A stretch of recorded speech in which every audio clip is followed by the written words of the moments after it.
This career advice is going to hurt your feelings. So if you're somebody that's sensitive or can't take constructive criticism or look at yourself objectively, you should probably just scroll on by. This advice is hard hitting, but it's delivered with love, and some people absolutely need to hear it. And this is coming from somebody who spent 20 plus years in corporate recruiting, has been a hiring manager, and has talked to thousands of people about their job search. And I've also talked to thousands of hiring managers about the decisions that they make or why they look at one candidate and don't look at another. So let's give those folks a few seconds to click off of this video.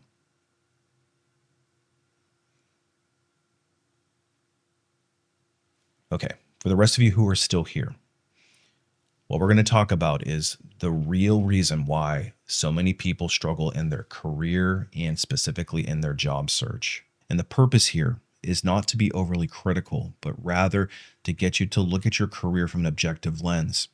And if you have made some of the mistakes that I'm about to speak about in this video, you'll hopefully take a different approach going forward. The real reason why so many people struggle in their career and their job search isn't because they're not capable.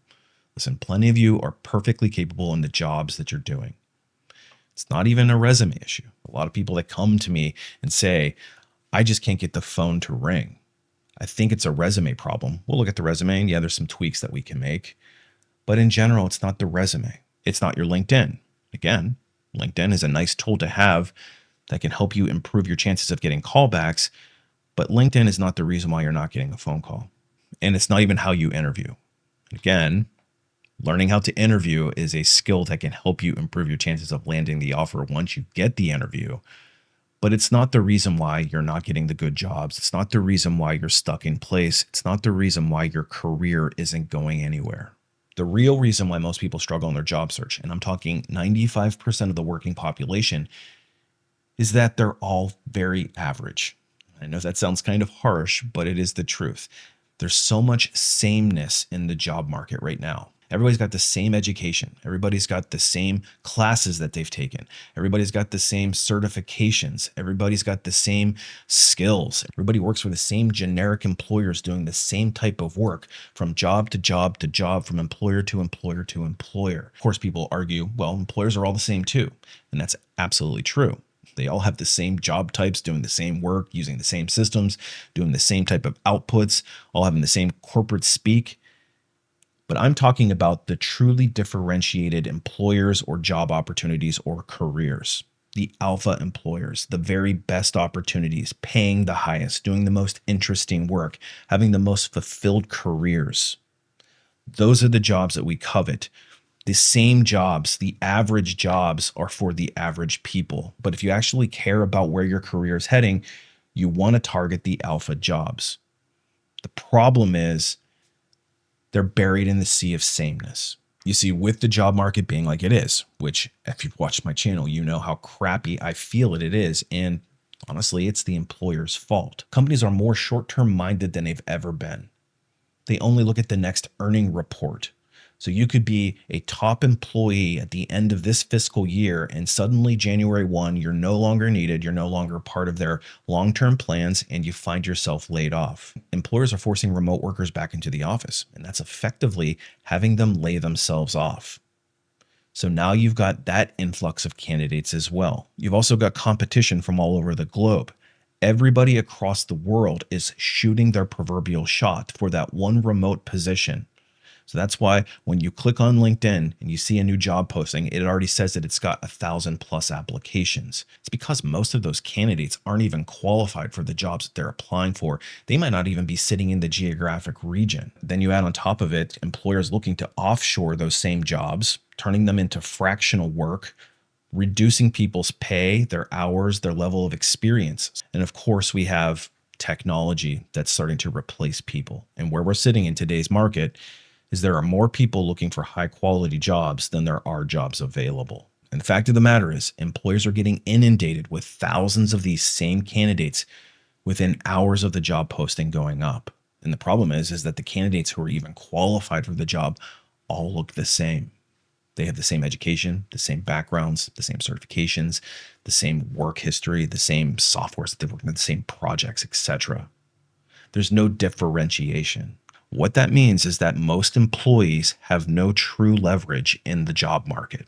There's no reason why an employer should play hardball with you when they've got 100 other people waiting right outside the door with the exact same background as you.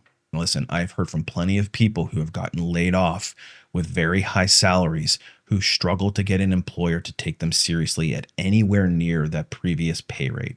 It all boils down to marketability and personal branding.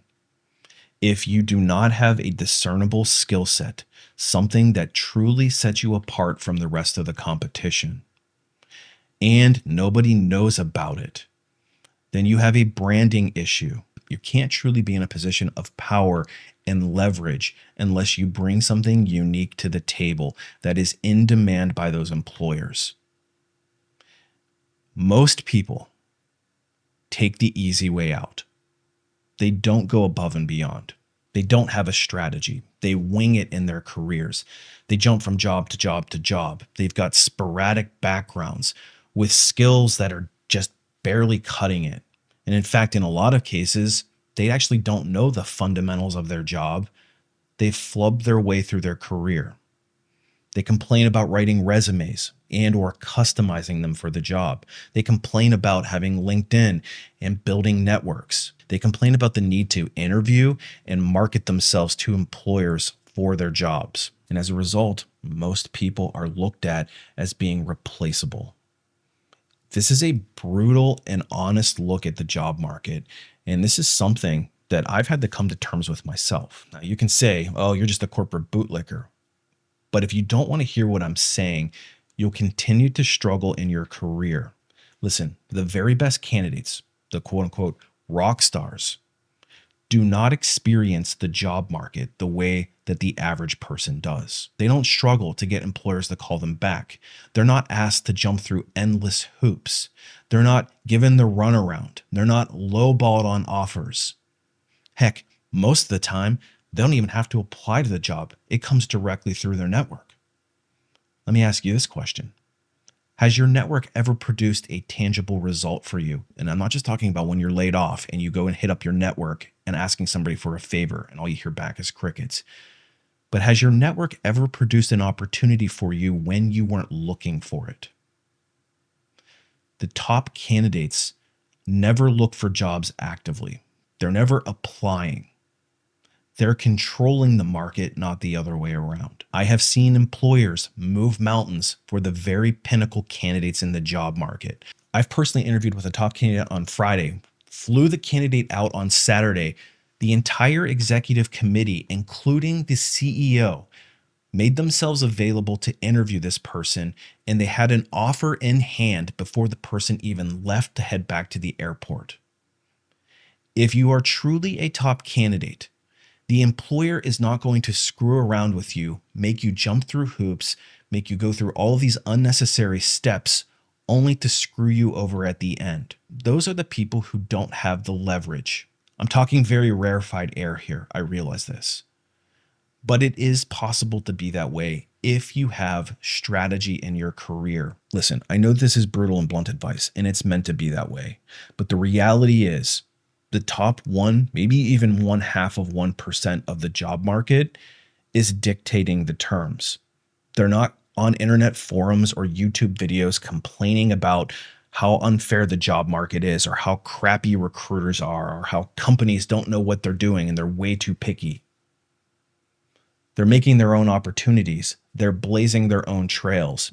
And in a lot of cases, they've transcended the entire job market altogether. You can't just simply throw your hands up in the air and decide, I'm in control of my career. I'm going to be the top 1%.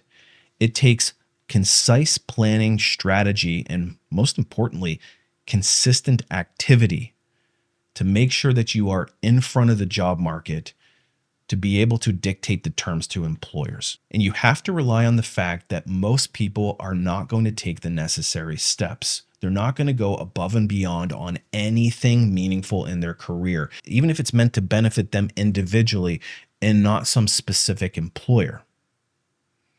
You can use that to your advantage because the competition at the very top is actually extremely light. You're only competing with a handful, if that, of truly top candidates. Now, what I'm describing is becoming the CEO of your career, truly reclaiming power back from the employer and into your own hands. It is possible, but you need to follow a strategy. The good news is I figured out how to do this, and I actually created a free webinar that you can check out. It goes into a lot more detail if you're interested in learning how to actually do this in a real and tangible way. It's not for the lighthearted. I'm going to warn you right now, if you think that this is something that you can just put a couple of months into and suddenly you're going to have the career of your dreams, it's just not being realistic. But this is for people who actually want to achieve something big in their career. If you're just interested in being average, doing average things like everybody else, you're just going to continue to have no leverage. But if you're ready to change it, check out the free webinar. I will leave a link down in the video description and in the comments below. Anyway, hopefully that didn't hurt your feelings too bad, because it's something that I think about quite frequently.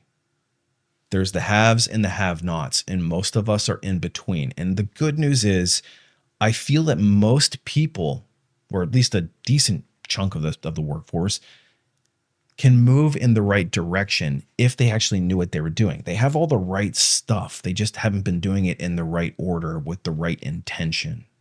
There's always going to be that group of people that will complain no matter what you do. But for the people who actually want to achieve something and just don't know how to do it, this is who this video is for. There is a path forward. You can do this. It's not as hard as it sounds, but it is the consistency that is the superpower here. If you can do it consistently over a long period of time, you'll unlock potential. You won't experience the job market the way that the rest of those folks will. You can reclaim control back in your career. Check out the webinar and it'll give you exactly how to do that. Anyway, I appreciate you watching. I know this again was a little hard hitting, but hopefully there wasn't too many bruised egos out there. As always, thanks for stopping by. We'll see you on the next one.